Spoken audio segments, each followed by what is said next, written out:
Imagine living your life after 50 and feeling energized and excited about your future. Welcome to the Women in the Middle podcast, the podcast for women who are ready to figure out what they want and create the life they deserve. Here's your host and master certified life coach, Susie Rosenstein. Hey there, today we're talking about curiosity and insight from forks in the road in midlife. Let's go. Welcome back to the podcast Women in the Middle with over 1 million downloads and counting. I'm your host, Susie Rosenstein, your master certified coach and midlife mentor, and I am so glad to be here with you again. I just want to share a tiny little joyful something in my life with you before we dig into today's topic. It's related to the Apple Watch. Now, I have to admit, I don't use a lot of the functions of this watch, but I do like to make sure that my watch face works for me, that I like it. Now, if you don't have an Apple Watch, there's this feature that lets you choose the layout or design of your watch face, from flowers to the universe to fire to water to there's all kinds of designs, even custom photos or Mickey Mouse.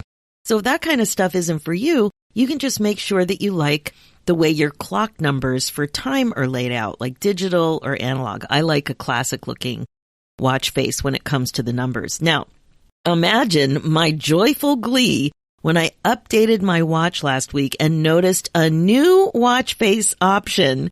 It was Snoopy cartoons. I couldn't believe my eyes. I've been a big fan of all things Snoopy and Peanuts for decades. I was giddy with joy. I quickly updated my watch face, and my friend, it's even better than I anticipated. It's not a stagnant image. What you get every time you tap your sleeping watch face is a little adorable and entertaining Snoopy animation that lasts for a few delightful seconds. Seriously, I just tapped and Snoopy dug a hole under the number 4 and erupted. He came out the other side with dirt on his head, just left of the number 6. Now I just checked again and he's climbing on the watch hands, sliding down with Woodstock flying around, landing on his head. So I'm telling you, I have even giggled out loud. Sometimes if I'm busy doing something and I'm finding myself distracted, I'm looking out the window, looking at squirrels or whatever, I just go, oh wait, I have my watch face, and I tap. So I just tapped. Now Woodstock is, I don't know what he's doing. He's like, looks like he's shaking his feathers or stuff. He's on one of the watch hands, and Snoopy is tapping his foot, annoyed, waiting, trying to get him to come with the other little Woodstocks.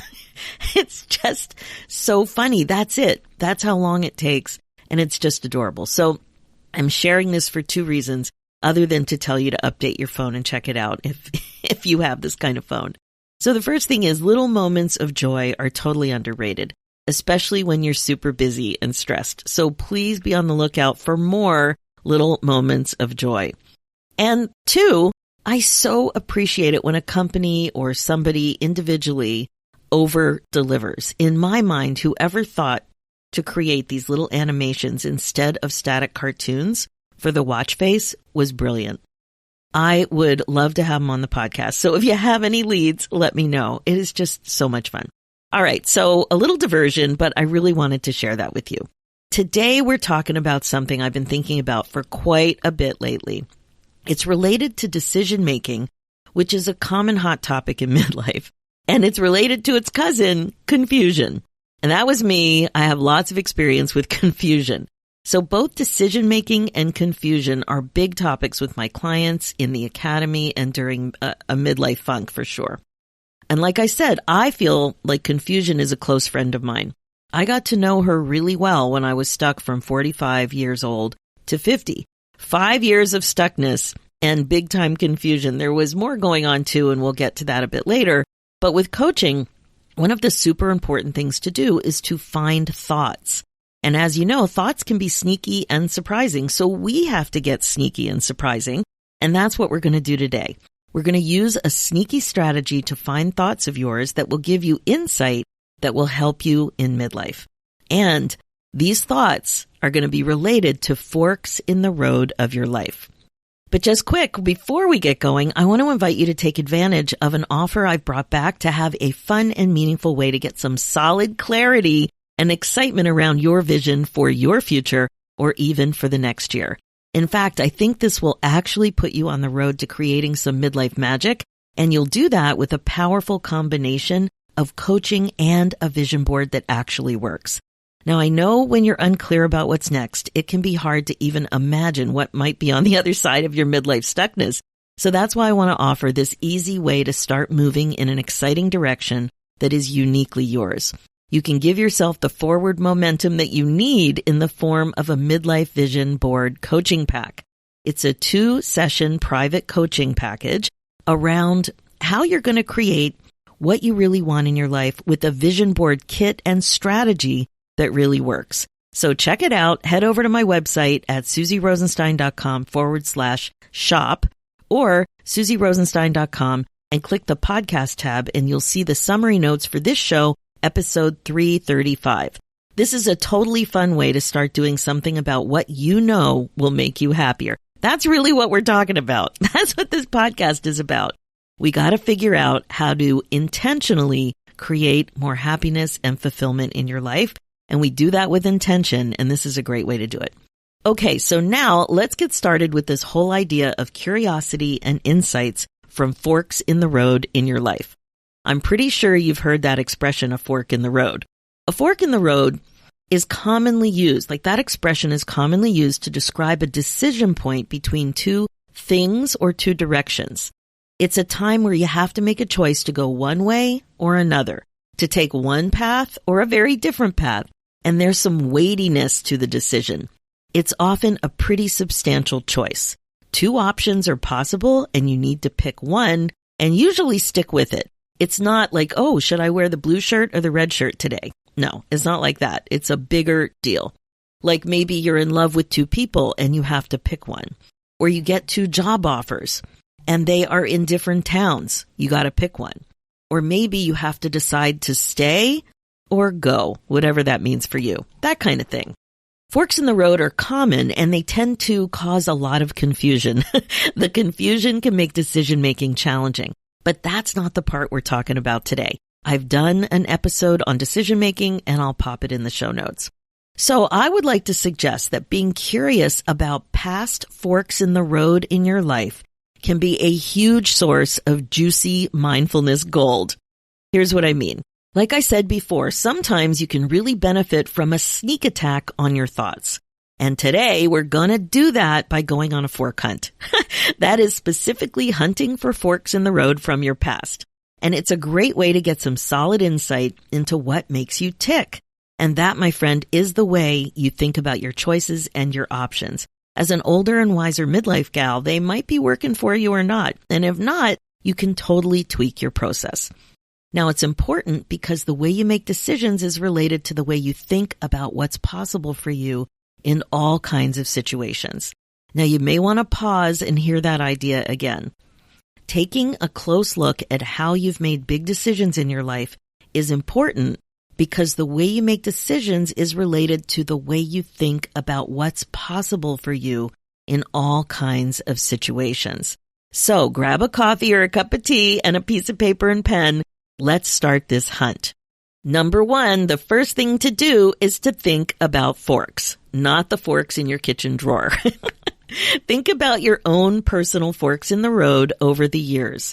Try to come up with at least 3 to 5 of them to explore and learn from.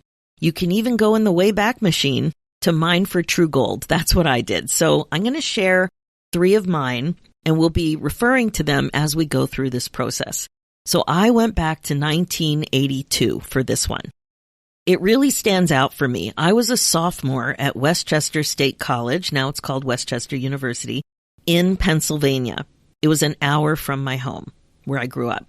I heard about a cool program where I could study in a Caribbean island for a term or 2. Like I could just, I guess they had some kind of an agreement between the universities, and I could just go there and get the same transfer credits. I can't remember all of the details, but it was going to be going away to a warm tropical experience, going to school and having an adventure. And this sounded glorious to me. Y'all know I hate the cold. So what a great plan. I applied and I was super excited. Like I was giddy. I was so excited to be pursuing this. And then I got accepted to the program and I freaked out. I was overcome with fear. I have to say, my reaction kind of surprised me. It was a fork in the road. I could stay the course and stay put in Pennsylvania, or I could do something completely different and exciting and go to university in a Caribbean island, like at a university on a Caribbean island. Another big fork in the road for me was in 1985. In 85, I finished my undergrad degree in Canada, so I ended up transferring to the University of Guelph in Canada, Ontario, and I applied for grad school. So it was that time, it took me an extra semester to finish university, so I had this extra year, the semester, and then time to work and apply to grad school. And I remember applying for grad school in 7 universities. 6 of them were in the States. Oh my gosh, I just had a funny memory. I was so broke then. So broke. And I remember somewhere along the line in my university career while I was in Ontario, I went to this flea market and I picked up an antique gumball machine. I thought it was so cool. And this gumball machine took nickels. So I had it in my bedroom and I remember, enjoying the gumballs and I would put nickels in there. And maybe at some point I moved it to the kitchen or I moved it wherever I was living to the living room because other people used to put nickels in there too. I was so broke. No digital online applications in 1985 or 86, whenever that was. I was so broke that I didn't have money for postage. So what I was sending in these grad school applications was whatever they required plus my thesis. So I had all this photocopying to do. It was expensive, and I think it was like $7 to $10 a package to do the mail. And I remember having to, get into my, I guess there was a key, getting into my gumball machine. I had $35 in nickels that covered the majority of the application. That's how broke I was. Anyway, sorry about that, but we'll get back to the story. That just popped in my mind, and I have to tell you, it's not far from my desk. It still sits with me here. It's on the mantle, in the fireplace mantle, with very stale gumballs in it. Okay, anyway, like I was saying, a bunch of these universities, they were in the States. And I remember I got into 4. 3 were in the USA and 1 was in Canada at the school where I currently was at the University of Guelph, the one I just graduated from in the town I lived in. In my mind, it wasn't just the program and school that were part of the decision. It was also knowing that if I stayed in Canada or I'd be going back to the States, that was weighty. Like it wasn't just making a decision about the school, but it was staying in Canada or going back to the States. It was a huge fork in the road because I knew that this decision might set me up for my future career and relationships. It really was a big one. Okay, here's another one. This one happened in 2014. I had trained to become a life coach. This was after my big layoff from my long-term job. I could look for another job and be employed by somebody else, or I could give entrepreneurship a try. So just because you train to be a life coach doesn't mean you need to pursue it as an entrepreneur. There are options. I could just enjoy being a life coach for myself and doing it on the side, or I could look for a traditional job, or I could look for a job as a life coach employed by somebody else, or I could give entrepreneurship a try. So many options. And they were really different options. And it really felt like a fork in the road. Because once you start going down the entrepreneurial road, there's investments that you have to make, right? Anyway, those are the 3 examples that I came up with myself that really stood out as some big forks in the road. And I hope sharing these personal examples help you see what I'm talking about so you can find yours as well. So go down memory lane in your life, maybe year by year or phase by phase, and think about times that you could go this way or that way regarding pretty big decisions in your life. Now, these might come quickly to you or not. It doesn't matter. Just take your time with it. And once you get started thinking about it, more will come up for you. I always get ideas in the shower, but have fun with it. Okay, now The next thing to do, number 2, is to be curious about your thoughts and feelings during your fork-related decision-making. So what came up for you as you were trying to figure out what to do? And I find it easier to try to remember how you felt than figuring out what you were thinking that made you feel that way. So whatever works for you, but I like to zone in on the feeling. And I love this whole sneaky little approach because it's two-pronged attack on your thinking. You're thinking about decisions and choices from the past, and it's easier to reflect in a more detached, neutral way. And you're also zoning in on feelings first and then looking for thoughts. All of that, it's such a great way to catch what's really going on up there in your mind. So now it's your turn. Think about the decision you had to make when you were at the fork and why you made it. Then step into your Wayback Machine, sip that coffee, and really, really think about it. What thoughts and feelings came up for you as you were making that decision? Now, the third thing to do is to gain some insight from your forks in the road. If you're a listener of the podcast, my guess is that you love all things self-development and becoming more and more intentional about your life. As a midlife gal, you know life is short and we got to stop wasting time. To do that, you got to learn from all your new awareness when you're doing this work. What can you learn from your past forks in the road? I think you can learn a lot. In fact, I think you're sitting on gold here. So go back and look at what you were thinking and feeling for each of your forks in the road. Do you see a pattern either in your fork scenarios or in your life in other ways? Do those thoughts still come up for you? What about the feelings you identified? Are they common in your life? Are they useful? Or are they automatic and get in your way? For me, here's what I learned. Regarding the Caribbean study option, I felt fear, and the thought was, I don't want to be alone. Right away, the emotion of fear jumps out to me when I see it written there on the page. I've been surprised by fear over the years. I really have. I notice that it comes up a lot, more than I ever expected.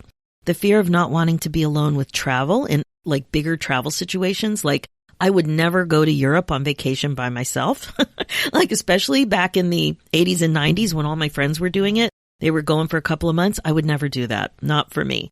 And fear has also come up for me about being a beginner when trying new things, looking stupid and being bad about something, like being fearful of that judgment. That's come up a lot. And it also came up for me big time when I was stuck those 5 years. I had a lot of fear that I'd made a mistake by staying in my job too long, and that now, as a result of that, I was afraid I had aged out of decent employment and would be alone and unemployed. So, whether or not it makes sense, it doesn't matter. That's the stuff that came up for me. The big insight here is that I do not want fear to be the emotion that makes decisions for me in my life. And by connecting this fork from 1982 to my life now, I see how long this stuff has been going on. Such a long time.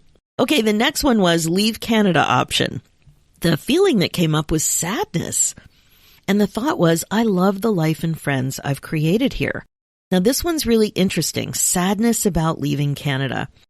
It wasn't just that I'd be leaving the country, but I was also leaving the life I'd created, even though it had only been a couple of years since I moved here. So it'd been 2 or 3 years at that point. And I loved it. I loved Canada. I loved the friends I was making. I didn't want to go home. I wasn't ready. I had started to create my community and I wanted to continue. So my insight here is that this hasn't changed much for me. I love the feeling of belonging to a community. And I have a richness of connection. I've built that for myself and I love it. I don't want to leave it. Now, the entrepreneur option, the feeling was excited, kind of like scared excited, but it was definitely more excited. And the thought was, I love the idea of being an entrepreneur and being free to create. Oh, I love that. And the insight that pops out for me is that I still feel excited about being an entrepreneur. Does that mean it's easy? No. Does that mean I have it all figured out? No, absolutely not. But there's something about the creativity that I really connect with and find exhilarating. This still holds true today, and that is good to know. Now, the fourth step is to max out your fork in the road reflection. Anticipate some of the future forks in the road in midlife and beyond and apply those insights. So you're going to max out the reflection by thinking back and forward. Okay? Now, I'm not asking you to have a crystal ball, but I think it might be useful to think about the common forks in the road that come up for so many of us at this age and stage in life. Once you identify them, how might your insights about your past forks be useful with your future forks? So here are some common forks in the road in midlife. Retiring on this date or that date. You know, all the pension-related stuff or your retirement savings or whatever it means to you. Retiring for good or starting another job or business after retirement. Moving your aging parents closer to your home or not. Moving closer to your grandkids or not. Selling your house and moving to your dream home or location. Selling your home and downsizing. Selling your home and renting. Going back to school or not. Buying this level of life insurance or that level of life insurance. Getting a divorce or not. Setting some serious boundaries or not. Putting the addition on the cottage or not. Investing in a big house renovation project or not. Buying a vacation property or not. Investing in an income property or not. And taking a scary opportunity or not. So those are just some examples, not a lot of details around them because I'm just imagining them. But think about what your friends who are a little bit ahead of you are going through, other family members, and just what the obvious kind of common ones might be. And just start to think about what you can learn from the rest of this little challenge to think back to what forks in the road for you looked like, how you navigated them, how you felt, your thoughts about navigating them, how you made those decisions. And just see if you can learn anything from that that helps you with the anticipation of future forks in the road. So these are just some thought starter ideas, but I think you get the hang of it now. Being more intentional about the way you choose to live your life is something you can get better and better at. Using the forks in the road strategy is just another tool in your tool belt to find thoughts and get to understand yourself better. Thinking about future forks is not only a fun tongue twister that I've been struggling with this whole episode, but also an interesting part of this strategy. And once you have this awareness, it's hard to ignore. As usual, curiosity can really help you as you grow forward in midlife. So have fun with your forks. Okay, that's it for this episode. As you know, this podcast is all about how to love your life again after 50. It's really all about coaching you to be more intentional and to incorporate mindfulness into your life as a regular practice. This is how you put yourself on your agenda. My focus as your midlife coach is to help you get unstuck, clear, and focused on your current values and priorities so that you don't have regrets. I can help you create the success you're looking for. That's why I created the Women in the Middle Academy with you in mind, because it's a warm, supportive, and fun coaching community of like-minded women who grow forward together. It is totally possible to feel great about your roadmap to a more fun, meaningful, and regret-free chapter. So email me your questions and let's talk about it and see if it's for you. Go ahead and book your free, no-obligation momentum call at www.womeninthemiddleacademy.com. And if you want to treat yourself to a Midlife Magic Vision Board coaching pack to help you create what you really want in your life, head over to my website at susierosenstein.com/shop. And finally, for show notes and links, head over to susierosenstein.com and click the podcast tab and look for episode 335. Thanks so much for listening. It's time for you to put yourself first, one thought at a time. I'm Susie Rosenstein, and I'll talk to you next week.